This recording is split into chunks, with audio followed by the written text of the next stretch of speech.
So I have a confession to make. I want more. Yeah, I said it right. I want more. I want more peace. I want more joy. I want more purpose and significance.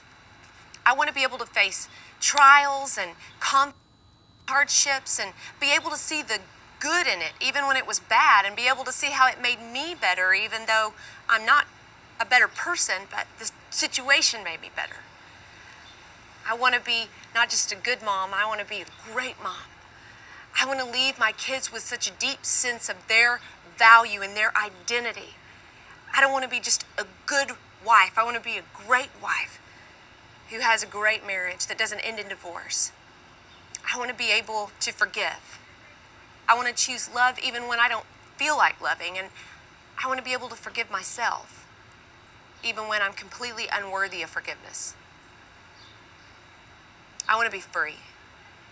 I want to be free of guilt. I want to be free of the regret of my yesterdays. I want to be free of all my sinful desires. I want to be free of the opinions and the attitudes of others. Yeah, I want more. I want more. So the question is, do you want more? It's okay to ask, it's okay to want it. And I'll go ahead and be honest with you, since we're being honest with one another. I have looked for this place in all the wrong places. In fact, I've spent the majority of my life, the majority of my Christian life, looking for this place of significance and purpose and meaning and passion. First, I looked in all the external factors. I looked at my appearance, money, success, in popularity, in relationships. That's a big one for me. I searched for it in another person. I searched for it within my marriage. I searched for it in sex, in an addiction. I even looked for it in pain, just 1 ounce of pain to show me that I still could feel something. The thing about looking for all of that in external factors is you're just making the circle over again. The thrill is there, but the thrill is there for a moment, and then it passes, and then you're left with a bitter taste in your mouth, with nothing. So I looked within myself because it seemed like everything around me was telling me that if I would just look within myself, that I would actually find the answer. That if I was good enough, and surely I was smart enough, and surely I was popular enough, and enough people liked me, and if I just went to church enough, and if I just read my Bible enough, and if I just was a good enough person, that somewhere deep within myself I would actually find the answer. Problem with that is that when I looked within myself, I didn't find anything but mess. All I found was my own insecurities, my own doubt, all the questions that plagued me, all the why me, God, just a bunch of sin. It wasn't there either. And I was exhausted. I was so tired of looking for this place of identity, this place of change, this place of purpose. And to be honest with you, I just wanted to give up. Somehow I got to this point where I truly believed that my life no longer mattered, that this world would be a better place without me in it. I'll never really understand why I try to make God so complex. When we try to figure out God, we're going to end up with not much. Just a lot more questions. It's not complex. The reason that he chose us, the reason that he wants us, the reason that he comes after us is just because he wants to. Just because he pleasures in us and he desires us. It's really black and white. I can't believe I made it so hard for so long, but it's just because he wants to.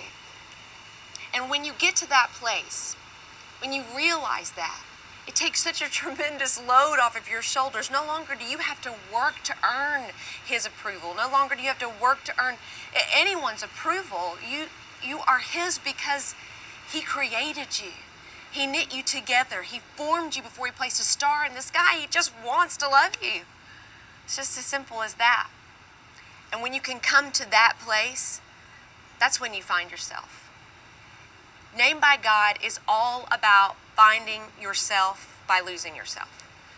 When you stop asking questions, when you stop trying so hard, when you start letting go, and you let God lead. It's this beautiful collision between knowing that you are redeemed, that God has restored you, and then surrendering.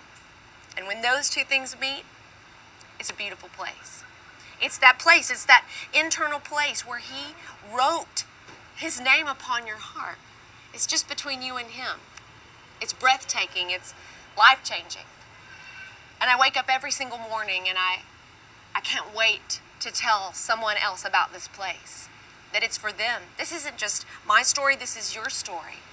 The journey through Named by God is not easy. Finding this place is not easy because no one wants to look at our mess. No one wants to look in the mirror and take ownership of what we need to deal with.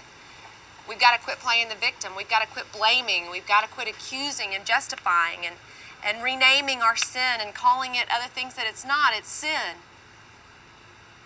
It's not even about believing in God. It's about believing what God says about you. Two very different ways of living. If you will commit to this journey, I can't promise you that it'll be easy. I can't even promise you that you won't cry or get upset or get angry or ask questions. But if you will commit to this, if you will be authentic in this, if you will surrender to God and quit trying to figure it out for yourself, I can promise you that you will change. You will change. He will transform you. He will give you power to have more, to think bigger than you've ever had the courage to think before, to see yourself the way that He sees you. That's it. That's your identity.